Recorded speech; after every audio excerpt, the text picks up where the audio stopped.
할렐루야. 주님의 은혜와 평강이 여러분 모두에게 함께 하시길 바랍니다. 우리의 생명과 건강을 지켜주셔서 오늘도 이렇게 함께 모여 예배 드릴 수 있게 해주신 우리 주님을 찬양합니다. 우리가 누리는 것들은 다 주님의 것입니다. 여러분 모두 주님 중심, 예배 중심의 삶을 사시기 바랍니다. 자, 오늘 함께 나눌 말씀은 사사기 16장 20절부터 22절까지의 말씀입니다. 우리 다 같이 한 목소리로 읽어보시겠습니다. 들릴라가 이르되 삼손이여 블레셋 사람이 당신에게 들이닥쳤느니라 하니 삼손이 잠을 깨며 이르기를 내가 전과 같이 나아가서 몸을 떨치리라 하였으나 여호와께서 이미 자기를 떠나신 줄을 깨닫지 못하였더라.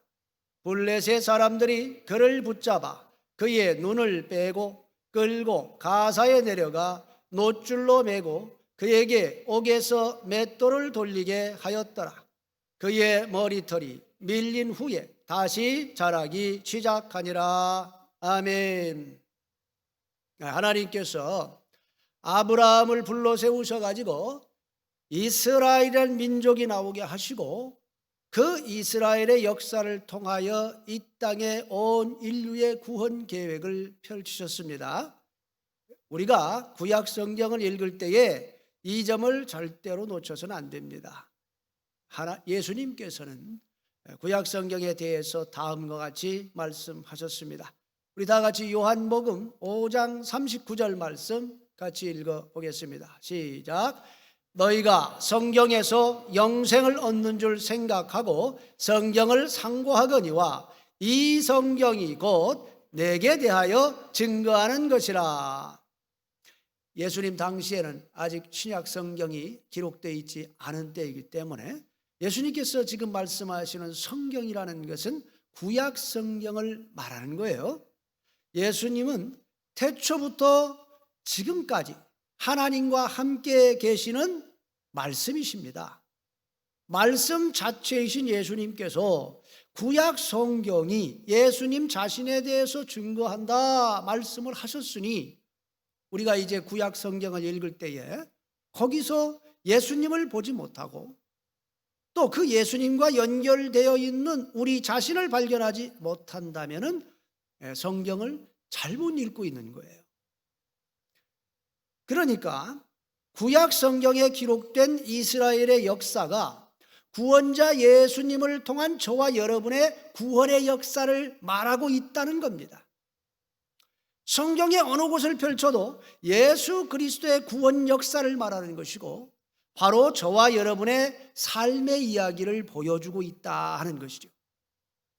이런 관점에서 우리가 성경을 봐야만 그 성경을 거울 삼아 우리 자신을 잘 비춰보고 그래서 신앙이 성장할 수 있는 것입니다.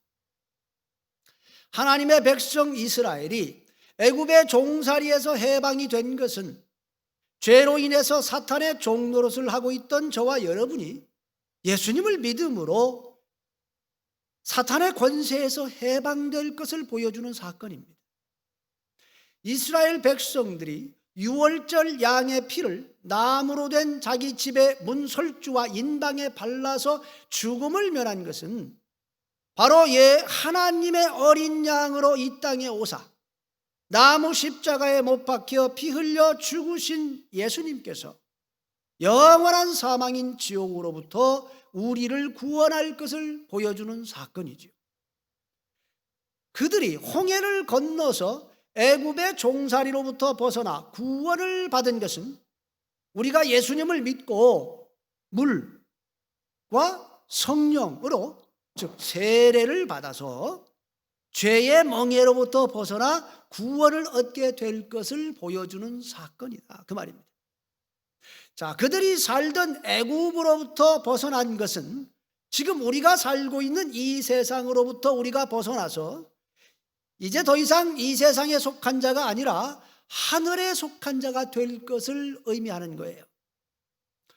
그들이 애굽에서 탈출한 후에 40년간 물도 없고 먹을 것이 없는 광야의 길을 통과했던 것은 우리가 이제 주님을 믿고 구원을 받았어도 여전히 이 땅에 발을 딛고 살아야 하기 때문에 본향인 천국을 바라보면서 나그네의 삶, 광야같이 어려운 이 땅의 인생길을 걸어가야 할 것을 보여주는 것입니다.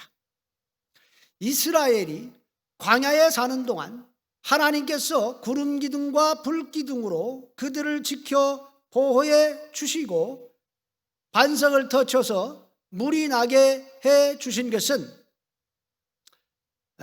우리가 주님을 믿어서 이제 하나님의 자녀가 되어서 하나님의 은혜 가운데 살게 될 것이며 또 하나님 아버지의 인도를 받아서 늘 하나님과 동행하면서 살아야 한다 하는 것을 보여주는 것이죠. 그러니까 하나님의 인도하심을 거부하고 구름 기둥과 불 기둥을 벗어나서 지 마음대로 이탈하면 어떻게 되겠습니까? 장렬한 태양열과 밤의 추위를 견디지 못하고 얼마 가지 못해서 아주 비참하게 되겠지요. 이게 무슨 말이냐면 성도는 성도답게 살 때 그때가 가장 행복하고 가장 힘있고 가장 풍성한 삶을 누릴 수 있게 된다 하는 것입니다. 믿으시기 바랍니다. 이스라엘 백성들은 광야 40년의 삶을 통해서 하나님께서 주시는 것만으로 사는 법, 하나님 말씀에 순종하는 법, 그리고 하나님과 동행하는 법을 끊임없이 배웠습니다. 이 인생 수업에서 합격점을 받아야만 다음 단계로 나아갈 수가 있는 것이지요.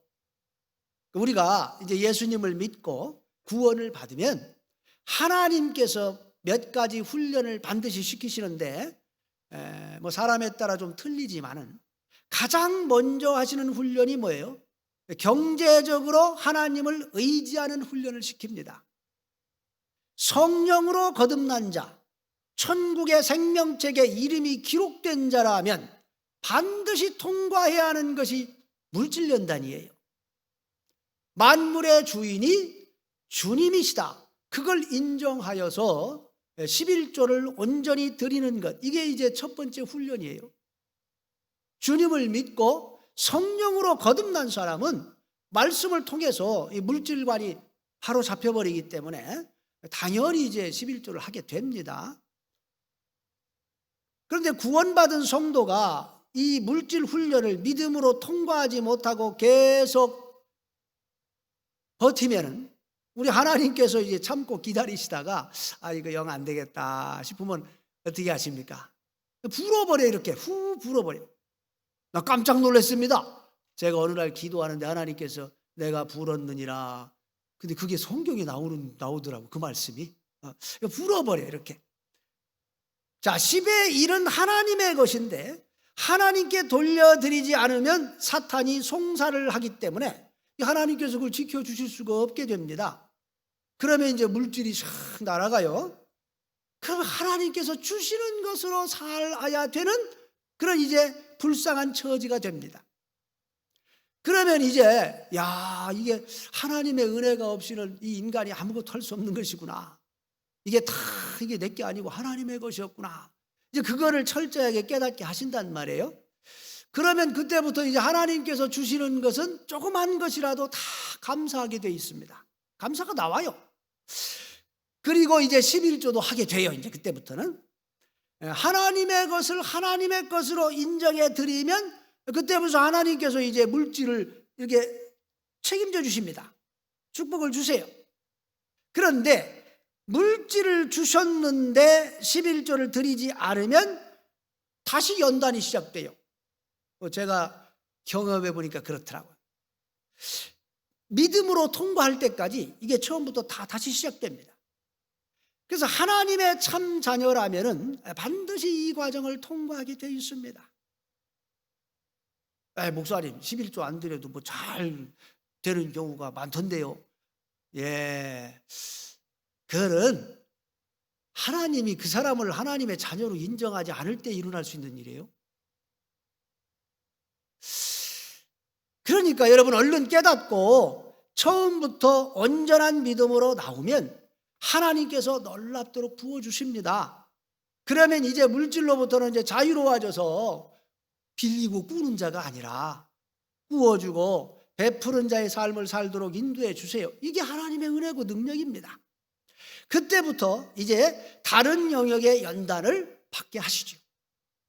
여러분 모두 믿음으로 승리하셔서 물질적 어려움에서 해방되시기를 주님의 이름으로 축원합니다.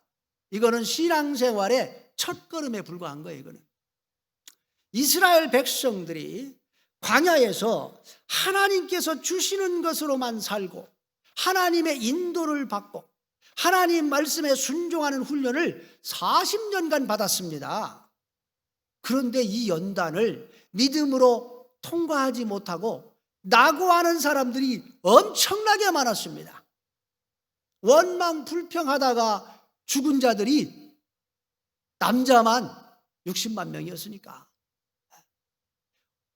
또한 믿음을 저버린 첫 세대가 광야를 통과하지 못하고 다 죽었습니다. 오직 믿음으로 행한 여호수아와 갈렙과 새로운 세대만이 하나님께서 약속하신 가나안 땅으로 들어갈 수가 있었죠. 이스라엘이 하나님께서 약속하신 젖과 꿀이 흐르는 가나안 땅에 들어간 것은 저와 여러분이 이제 예수님을 믿어서 구원을 받은 후에 믿음의 연단을 잘 통과하고 나면 천국에 들어가게 될 것을 의미합니다. 또한 이스라엘 백성들이 가나안 땅에 들어갔을 때에 그 땅을 차지하기 위해서 전쟁을 치러야 했습니다. 이것은 우리가 하나님을 의지하는 훈련, 하나님과 동행하는 훈련, 하나님의 말씀에 순종하는 훈련이 끝나면 이제 영적 전쟁에 참여하게 될 것을 보여주는 사건이죠. 병사가 훈련소에서 기본 훈련 다 받으면 전쟁터에 나가듯이 믿음의 기본 훈련이 다 끝나면 이제 우리는 영적 전투에 참여하게 됩니다. 마귀가 두루 다니면서 삼킬자를 찾고 있기 때문에 이 전쟁을 피할 수가 없어요. 반드시 치르게 되어 있습니다. 사탄은 우리가 믿음의 사람이 되기 전까지는 별로 신경 쓰지 않아요. 그냥 놔둬요. 하나님의 나라에 전혀 도움도 안 되는 사람 그냥 놔두는 게 좋지. 그러나 믿음의 연단을 통해서 참 믿음을 갖게 되면 이제 그가 하나님의 나라를 확장하는 사람이 됩니다.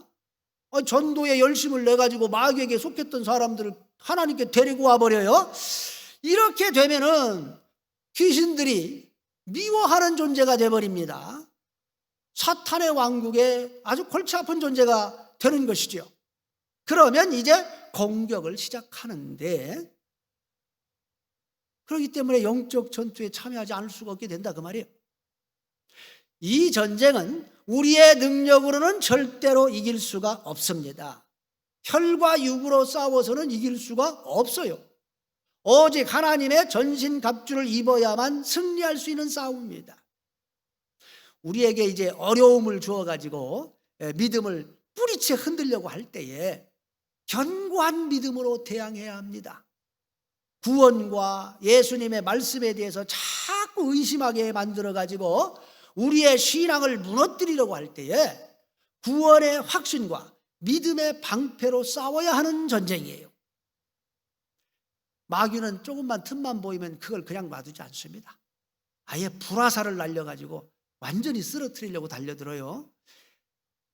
이때 믿음으로 싸워 이겨야 합니다. 우리 주 예수 그리스도의 이름으로 대항하면 사탄의 세력이 차단이 되어서 이 사탄의 조종을 받는 귀신들이 하늘로부터 연결되는 것이 딱 끊어지기 때문에 번개와 같이 떨어지는 역사가 일어날 줄 믿으시기 바랍니다. 여러분 모두 영적 전투에 승리하시기를 주님의 이름으로 축원합니다. 이스라엘 백성들이 이 광야의 연단을 통과하고 이제 가나안 땅에 가서 영적 전쟁의 현장에 투입이 된 거예요. 그들은 광야에서 배운 훈련을 기반으로 이 가나안 땅을 점령해야 했습니다. 이게 그들의 과제였습니다. 그들이 하나님을 붙들고 하나님과 동행할 때는 늘 승리하는 삶을 살았습니다. 주변 국가들을 다스리며 살았습니다. 주인으로 살았지요. 그런데 이제 그들이 잘 되고 부유해지고 이제 배가 불러오면 하나님을 잊어버리고 자기 자신의 능력으로 그렇게 된 줄 착각해가지고 교만해진단 말이에요. 결국 그들은 타락해서 범죄하는 길로 나아갑니다. 하나님 앞에서 두려움으로 살지 않고 자기 욕망을 쫓아나가요. 결국 이제 하나님의 질투를 불러일으켜서 징계가 임합니다. 그러면 어떻게 돼? 이제 고달픈 삶, 비천한 삶으로 떨어지지. 괴롭고 힘들어지면 또 다시 심령이 가난해집니다. 그래서 하나님을 다시 찾아 나옵니다. 회개하고 돌이키면은 우리 사랑의 하나님께서 또 다 용서해 주시고 다시 품어주심으로 회복이 일어납니다. 그래서 또 다시 이제 승리하는 삶, 다스리는 삶을 누리게 되지요. 그러다가 또 다시 배가 부르고 부유해지면은 하나님을 또 잊어버립니다. 이런 삶이 계속 반복이 됩니다. 이것이 바로 사사기 전체의 내용이에요. 바로 저와 여러분의 삶의 모습 아닙니까? 우리가 구원받기 전에 죄의 법 아래서 삶의 의미도 모르고 소망도 없이 살았을 때, 그러다가 우리가 주님 만나서 구원받고 하나님의 자녀가 됐지 않습니까? 그래서 믿음의 연단을 받고 신앙이 이제 성장하게 됐습니다. 그러니까 사탄 마귀가 우리를 어떻게든지 넘어뜨리기 위해서 온갖 어려움을 주고 연단을 통해서 오히려 그것 때문에 우리가 이제 신앙이 성장하게 되지요. 우리를 타락시키려고 계속 유혹합니다. 정신을 차리지 않고 영적으로 깨어있지 않으면 우리도 모르는 사이에 세상과 짝하고 있어. 그 하나님 말씀을 저버립니다. 그 세상의 법대로 막 살아갑니다. 그러다가 결국 사탄의 송사를 받아서 이제 하나님과의 교통을 잃어버리죠. 삶의 문제가 생깁니다. 고통이 찾아옵니다. 힘들고 어려운 때를 맞습니다. 그러면 우리가 또 다시 마음이 가난해져 가지고 주님을 찾아 나옵니다. 주님 도와주세요. 돌이켜 회개합니다. 그럼 우리 주님께서 또 우리를 사랑해 주시고 회복을 시켜주세요. 우리의 삶에 다시 희망이 생겨나고 또 이제 생명력이 넘쳐가지고 이제 좀 풍성한 삶이 됩니다. 그러면 또 우리는 타락할 위험에 노출돼 가요. 이 사사시대 때 살았던 이스라엘 백성의 삶의 모습은 오늘을 살고 있는 저와 여러분의 모습이다, 그 말입니다. 자, 여러분, 이 사사들 중에 가장 유명한 사람이 한 사람이 있습니다. 삼손이지요. 하나님께서 어마어마한 힘을 주셔가지고 맨손으로 그냥 젊은 사자를 찢어 죽인 대단한 사람이지요. 삼손에 대해서 사사기에 13, 14, 15, 16장에 걸쳐서 장장 4장에 걸쳐서 기록되고 있습니다. 이 사사기 전체 분량의 5분의 1에 해당되는 어마어마한 양이에요. 제가 어떤 분에게 물어봤습니다. 삼손이란 사람에 대해서는 어떤 생각이 드시오? 그랬더니 여자의 유혹을 이기지 못해서 눈이 뽑히고 비참하게 죽었으니 참 불쌍한 사람이에요. 그러더라고. 네, 불쌍한 사람이 맞지요. 불쌍한 사람. 그런데 이 세상에서 삼손보다 더 불쌍한 인생 사는 사람도 많습니다. 여러분들이 몰라서 그렇지 진짜 불쌍하게 사는 사람 많아요. 하나님께서는 삼손을 통해서 도대체 우리에게 무엇을 말씀하시려고 했을까요? 여러분, 사실 이 삼손의 삶을 꼼꼼히 읽어보면 말입니다, 사사기 속에 들어있는 또 하나의 사사기를 보는 것 같습니다. 사사기는 이스라엘 백성이 하나님과 동행함으로 이제 승리하는 삶을 막 살다가 교만해서 타락을 하니까 하나님의 징계가 임하고 삶이 힘들어지고 회개하니 우리 하나님께서 또 승리하는 삶으로 이끌어주시는 이런 삶의 패턴을 계속 반복했다고 말씀드렸죠. 그런데 하나님께서 한 개인을 세워가지고 이와 같은 이스라엘의 삶의 모습을 아주 적나라하게 보여주기 위해서 삼손을 사용했습니다. 자, 삼손의 아버지 마노아라고 하는 사람은 단 지파의 사람입니다. 그의 부인이 애를 갖지 못했어요. 보통 이러면 어떡합니까? 사무엘의 그 엄마 한나처럼 하나님의 성전에 가가지고 막 울면서 하나님 아들을 주세요 막 이렇게 기도를 해야 되는데 삼손의 부모가 아들을 달라고 기도했다는 말씀이 나오질 않습니다. 그러니까 뭐 특별하게 구하지도 않았는데 하나님께서 일방적으로 천사를 보내가지고 아들을 주시겠다 하셨다 그 말이에요. 이것은 나이가 너무 많아가지고 아예 아들은 이제 다 포기하고 살고 있었던 아브라함과 사라를 에게 천사를 보내가지고 이삭이라는 아들을 주신 사건하고 똑같은 사건이에요. 또 이미 늙어가지고 자식을 기대하지도 않고 있었던 사가랴와 엘리사벳 부부에게 하나님께서 찾아오셔가지고 세례 요한이라고 하는 아들을 주신 사건하고 똑같은 사건입니다. 또 결혼도 하지 않은 마리아 처녀 마리아에게 천사장을 가브리엘을 보내가지고 예수님을 잉태시킨 사건처럼 하나님께서 일방적으로 삼손을 주셨다는 것을 우리가 주목해야 됩니다. 또한 하나님께서는 삼손을 평생 동안 나시린으로 부르셨습니다. 여러분 나시린이라는 게 뭐예요? 성막과 성전에서 하나님께 봉사할 수 있는 사람은 레위 지파 사람만 할 수 있었어요. 그런데 이제 다른 지파 사람들 중에서 스스로 자기를 하나님께 바쳐가지고 어떤 일정 기간이나 아니면 평생 동안 하나님께 나를 드리겠다 이렇게 헌신한 사람을 나시린이라고 합니다. 이 서원한 기간 동안에 나시린들은 수염을 깎아서는 안 되고 머리를 잘라서도 안 되고 포도주를 마시면 안 되고 자기 자신을 아주 거룩하게 유지를 해야 돼요. 그런데 삼손은 아직 태어나지도 않았습니다. 어머니 뱃속에 아직 만들어지지도 않았어요. 그런데 하나님께서 본인의 의사는 물어보지도 않고 일방적으로 나시린으로 불렀습니다. 그리고는 그의 머리에 삭도를 대지 마라. 그리고 포도로 만든 어떤 것도 먹지 못하게 하라. 이렇게 부모에게 말씀했습니다. 아니 원하지도 않았는데 아들을 주시면서 본인의 의사는 물어보지도 않고 평생 나신으로 살라고 한 거예요. 이게 무엇을 의미합니까?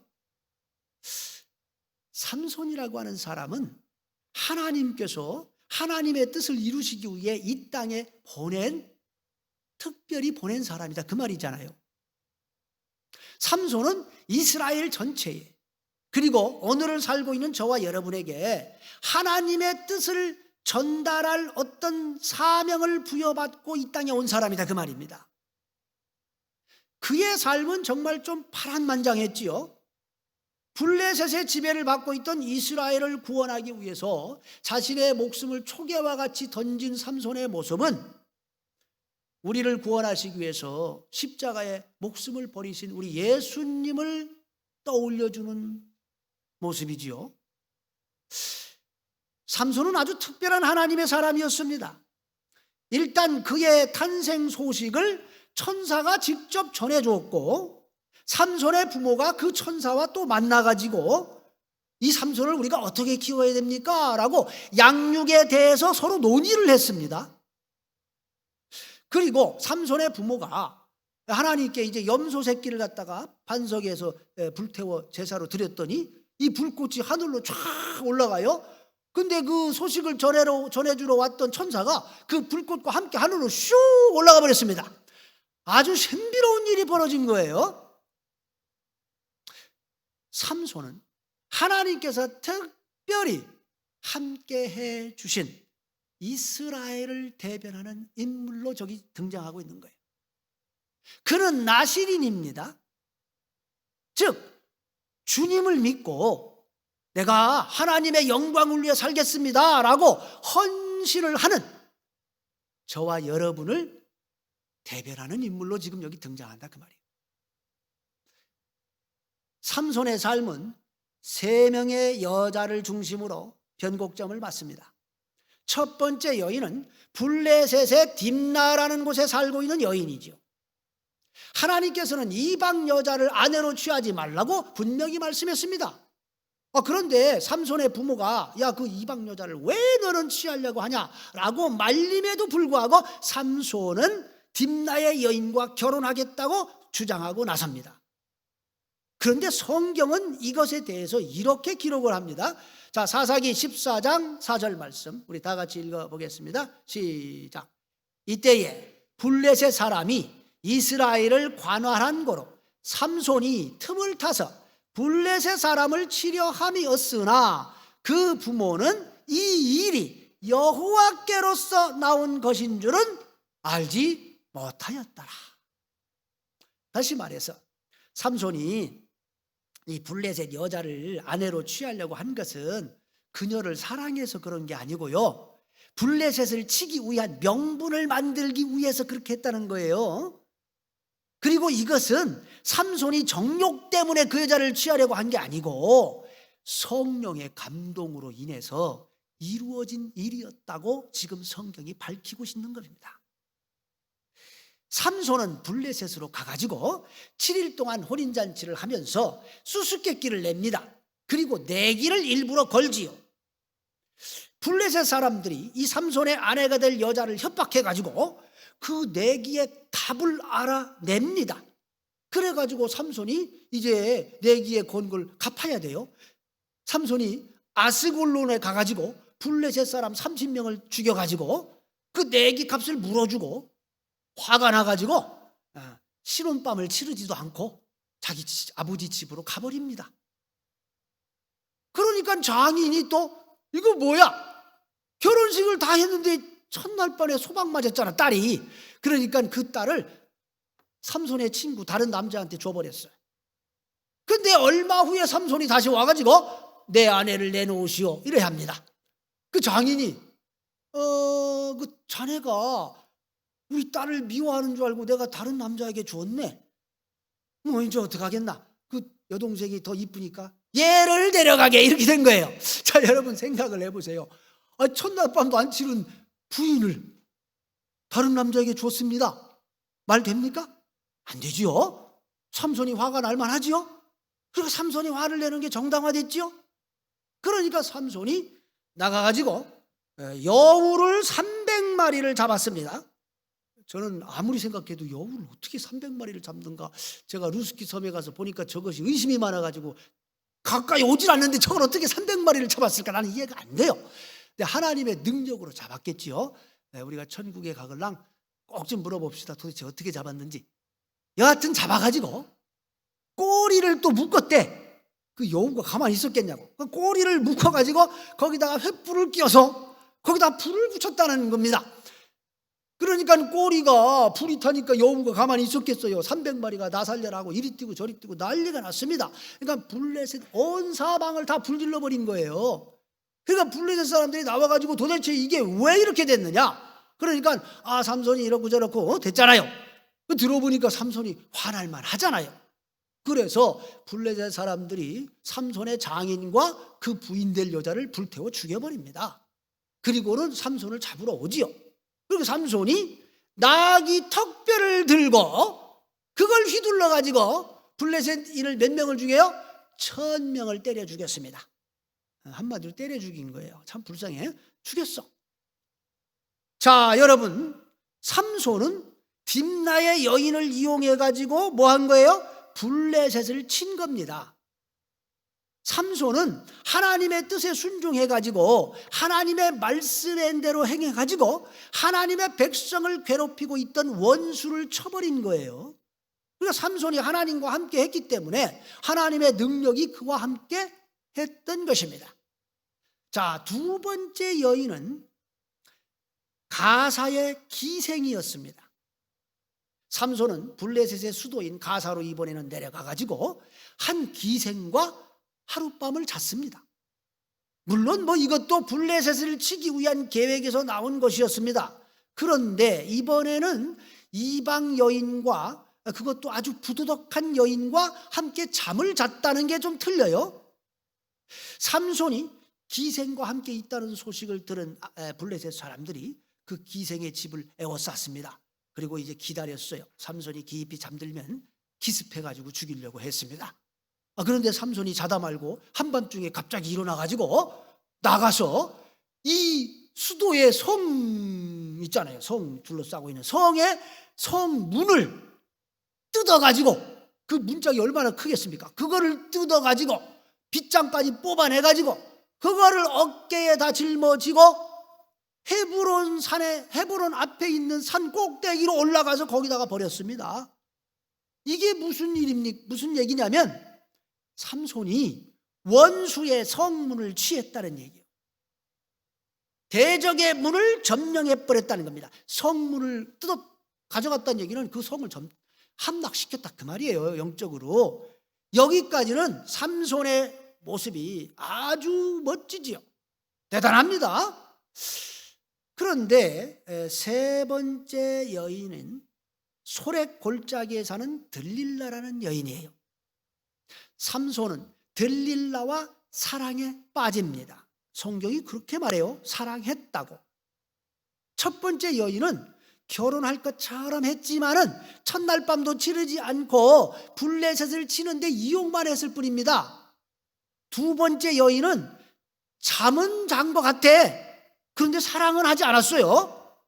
그런데 이 세 번째 여인 들릴라는 사랑했다고 기록을 합니다. 여기서 문제가 생깁니다. 하나님의 사람 삼손이 하나님을 사랑해야 되는데 들릴라를 사랑했다는 거예요. 그러니까 세상 여인과 사랑에 빠지게 되면서 이제 삼손의 마음에 변화가 일어나기 시작했다는 겁니다. 들릴라가 삼손을 같이 사랑했으면 문제가 안 됩니다. 그런데 이 들릴라라는 여자는 삼손을 사랑하지 않았고 삼손을 통해서 돈을 벌 생각만 했어요. 블레셋 사람들이 와가지고 들릴라에게 네가 삼손의 힘의 비밀을 우리에게 얘기해 주면 은 5,500세겔을 주겠다고 말합니다. 은 5,500세겔이 도대체 얼마일까? 여러분, 당시에 노동자가 하루 품삯이 한 세겔이에요. 그러니까 5,500일 품삯을 받는 거예요. 엄청난 거금입니다. 그러니까 이 들릴라란 여자가 이 돈을 받기 위해서 매일 이제 울고불고 삼손에게 비밀을 알려달라고 합니다. 그 삼손이 처음에는 거짓말하지요. 농담하면서 계속 거짓말하지요. 그런데 매번마다 속았다는 걸 알고 이 들릴라가 울고불고 당신이 나를 사랑하면 이럴 수가 있느냐, 왜 나를 속였느냐, 맨날 이러고 있으니까 남자가 그러면 견딜 수 있습니까? 못 견딥니다. 그래서 결국은 삼손이 얘기하지요. 나는 사실 나실인이고 태어나서 지금까지 머리를 한 번도 깎은 적이 없다.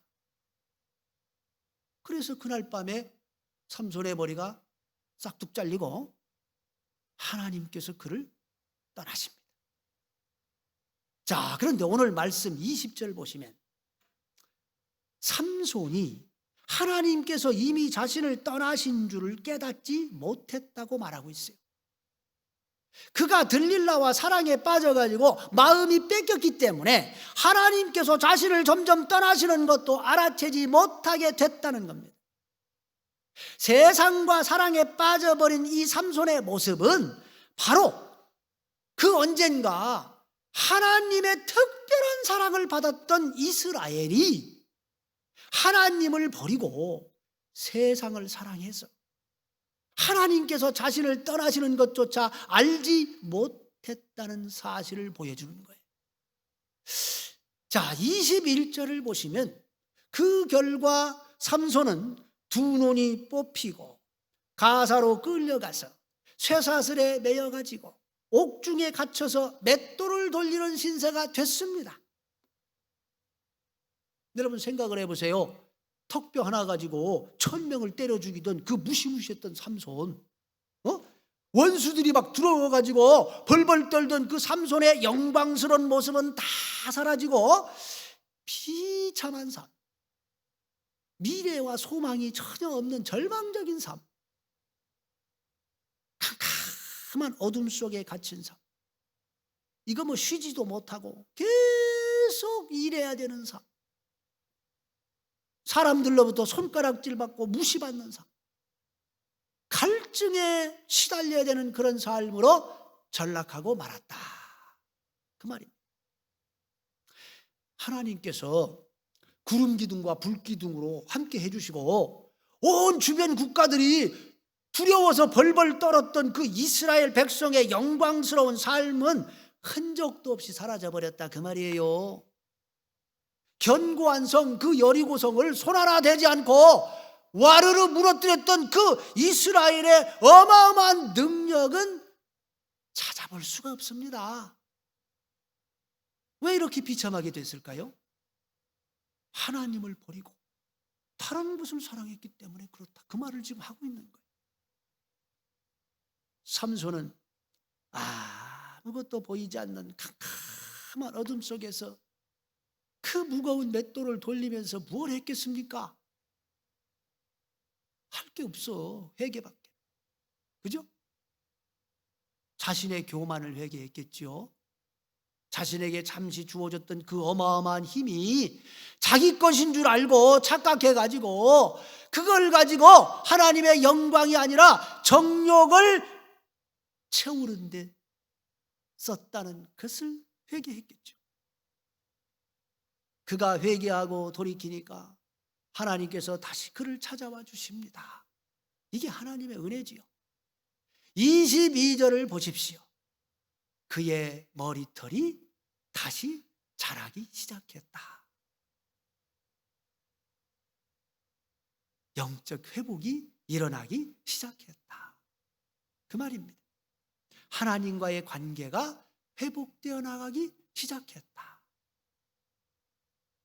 블레셋 사람들은 자신들이 섬기는 다곤 신전에 다 모여가지고 여호와 하나님의 종, 그 어마어마했던 삼손의 이 비참한 모습을 구경하고 싶었습니다. 다곤신의 위대함을 찬양하고 싶었습니다. 그러니까 삼손이 지금 하나님의 영광 다 가리고 있는 거예요.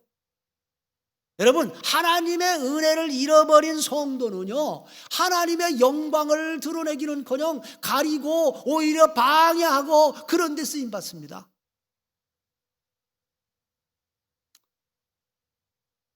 그런데 삼손이 회개하니까 하나님께서 삼손과 함께 해주심으로 다곤 신전을 무너뜨려가지고 그곳에 모여있던 블레셋인들을 싹 다 데리고 죽음으로써 이스라엘을 구합니다. 자, 우리는 삼손의 삶의 여정을 통해서 하나님의 백성 이스라엘이 걸어갔던 발자취를 발견하게 되는 것이죠. 동시에 우리 자신의 삶을 돌아보게 됩니다. 우리를 구원해 주신 주님을 우리가 만났을 때 여러분, 얼마나 주님을 사랑했습니까? 얼마나 주님과 동행하는 것이 기뻤습니까? 얼마나 주님의 은혜를 경험하면서 살았습니까, 여러분이? 그런데 어느 순간부터 우리가 이제 배가 부르고 좀 삶의 여유가 생기니까 하나님에 대한 사랑이 식어가진 않았습니까? 결국 주님보다는 세상의 영광과 부와 명예를 더 사랑하고 있지 않았습니까? 계속 그렇게 나가면 우리는 하나님의 영광을 가리는 자가 될 것입니다. 세상 사람들로부터 손가락질 받는 삶으로 전락하고 말 거예요. 삼손을 보십시오. 이 얼마나 비참합니까?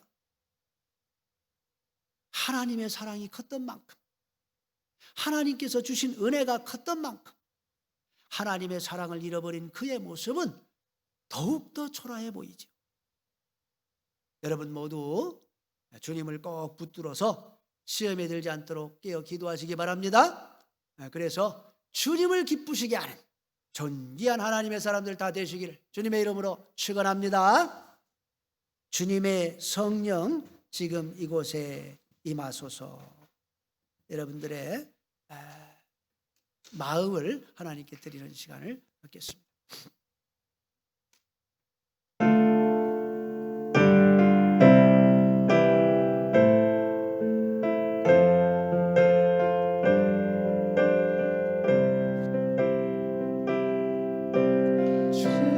주님의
또 함께 생각해 보겠습니다.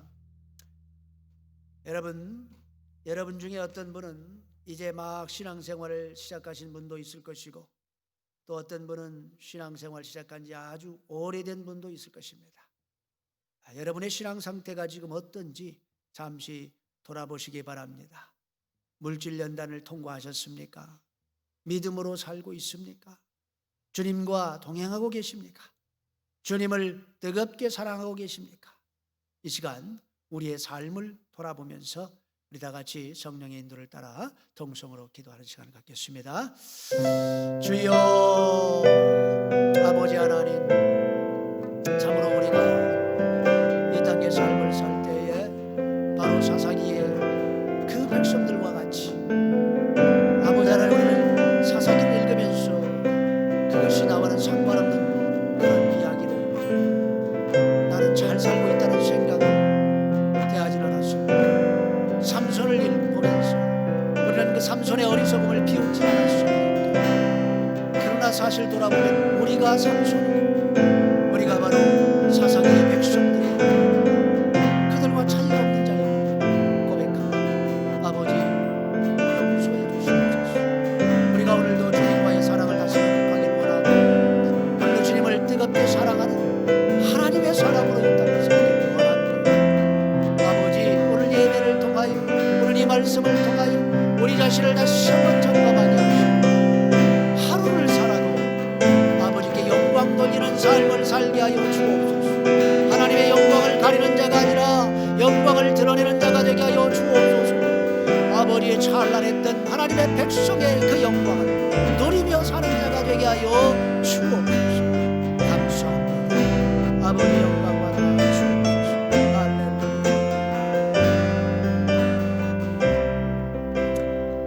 아버지 하나님, 우리가 안목의 정욕과 육신의 정욕과 이생의 자랑에 넘어지곤 합니다. 하나님의 말씀을 알면서도 그렇게 살지 못하고 걸려 넘어지곤 합니다. 마음은 원이로되 육신이 약하여 자주 실패하곤 합니다. 개가 토한 것을 다시 먹듯이 우리가 죄의 올무에 다시 걸려들곤 합니다. 주여, 우리를 용서하여 주시옵소서. 성령이여, 이 시간 우리 마음을 다스려 주셔서 우리가 이 죄의 유혹에서 벗어나게 하여 주시옵소서. 주님에 대한 뜨거운 사랑을 회복시켜 주시옵소서. 은혜를 회복시켜 주시옵소서. 세상 유혹을 이길 수 있도록 능력을 덧입혀 주시옵소서. 주여, 러시아의 코로나 상황이 다시 어려워지고 있습니다. 우리를 이 위험으로부터 지켜 주시옵소서. 우리를 여전히 사랑하시는 우리 주 예수 그리스도의 이름으로 기도합니다. 아멘.